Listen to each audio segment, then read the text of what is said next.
your friendly neighborhood soup lady here, and I'm going to teach you how to make one of my favorite soups.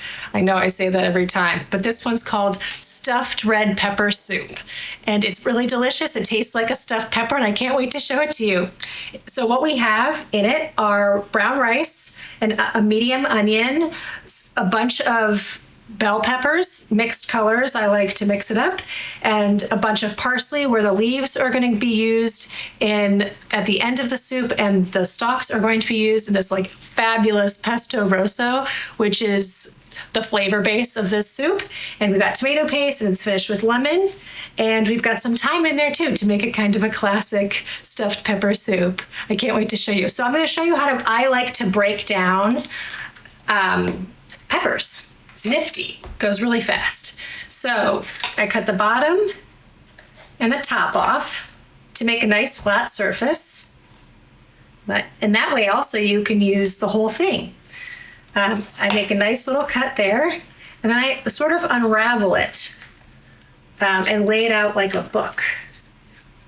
And that way you can get the membranes and seeds out in one nice little pocket. And then these are just cut into like irregular 1/2-inch pieces, chopped, or just really so that they kind of cook similarly. And then you just cut them up. Very easy. The other way that people cut up peppers, by just taking the planks off the sides, you leave the bottom and the top don't get used. So this way you get to use the whole thing. And so for the pesto rosso, I wanted to show you that too. So what we have here are some sun-dried tomatoes, some garlic cloves, red pepper flakes, dried oregano, pine nuts, and nutritional yeast, which is really great for B vitamins.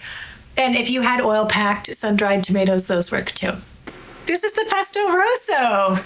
It's not so rosso because of the nutritional yeast, but it tastes great and is delicious and is a great flavor base. But first, we got to get our onions and peppers cooked. And again, I always say oil is brain food, and I am very much a fan of it, especially in vegan cooking. So we've got some nice hot olive oil. Here are all of our peppers that we chopped. We're going to season it with some salt. Now, I don't always think that salt and pepper go together. I know that some people do, but to me they're really, really different. And in this soup, because pepper is something that it's like in Indian cooking, it's a very strong flavor actually. I do definitely think it has its place, and I do definitely think it has its place with salt. But in this recipe, I used red pepper flakes already in the pesto rosso, so I don't think it needs to have an additional hum of spice that way.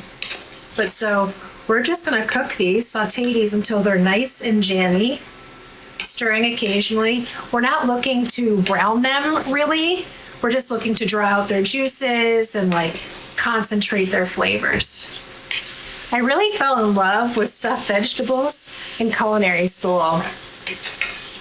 I was in charge of this garden in Burgundy. If you knew me, that would make you laugh because I am not much of a gardener, though I admire it. We stuffed onions, tomatoes, peppers, but the flavor profile of this one is more a riff on the American classic, which usually would have like rice and beef. But I think of them as like little friendly vegetables with like little hats on them. I just love them so much. So I hope that you enjoy this one too. It's really delicious. Here it is. This is my sequel to my first soup cookbook called Soup Club, which explains the story of my soup club. Seconds is the name of the sequel book, like Coming Back for More. And this was one of the recipes I knew I really wanted to make, just because of how like nostalgic and cool a stuffed pepper soup would be. It's really tasty, and it tastes very classic. I like what I'm seeing here. It's nice and glossy. It still has a ways to go though. You'll know it's there when it's, collapsed, deflated quite a bit. And the pieces are even glossier and softer. All right, we're ready to go now. So I'm gonna add this tomato paste.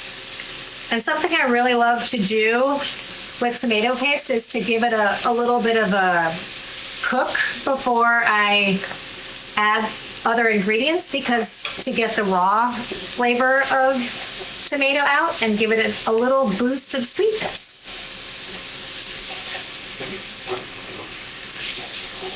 So great, you can see that tomato paste breaking up and mixing in with the pepper juices. And before I added the tomato paste, if you happen to add like a sprig or two of oregano and maybe a dash of vinegar, that would make a really delicious pepperonata, which is like the best like sub sandwich or like pasta sauce. A lot of different things you can do with pepperonata. It's one of my like favorite Italian condiments. So tomato paste caramelized, A+. Now time for our pesto rosso, not quite rosso pesto, and not quite pesto either, but nutritional yeast will make a believer out of you. I'll add about half the water. This soup would really love a chickpea if you were into that, or a navy bean. I kept it out of there to keep the vision of the stuffed pepper soup going, but you wouldn't have to if you were looking for a place to sneak in more protein. So now that pesto rosso is getting nice and creamy. Yum. And I'll add my small bunch of thyme and my brown rice.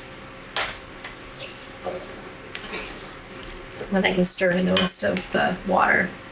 And I'll give a good pinch of salt because I've added a whole bunch of water. I don't want to dilute the beautiful flavor that's come from the peppers. And so now all that's left is to bring it to a boil, and then after that we'll reduce it to a simmer and just simmer it until the rice is cooked. All right, looks like it's boiling. Let's check it out. I should say it is. All right, so I'm going to reduce this heat down to a gentle simmer, and then just let it simmer until the rice is ready. Ta-da! This has been simmering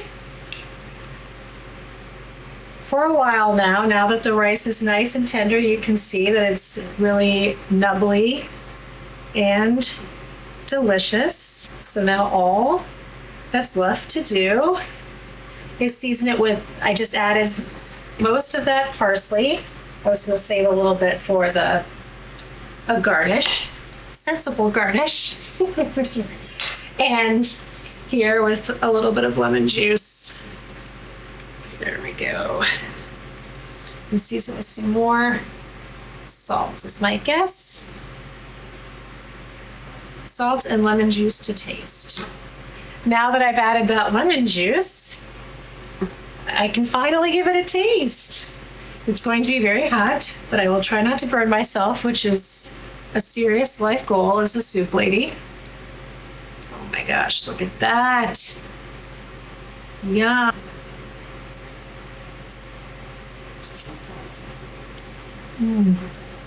Soup is good, and I didn't burn my face. Next time you'll have to join me. Probably gonna eat that whole thing. Next time you'll have to join me. This is the book, Seconds. It's my second soup cookbook. So order it now at booklarder.com. It's for a signed copy. And next time you can cook along with me. Thanks.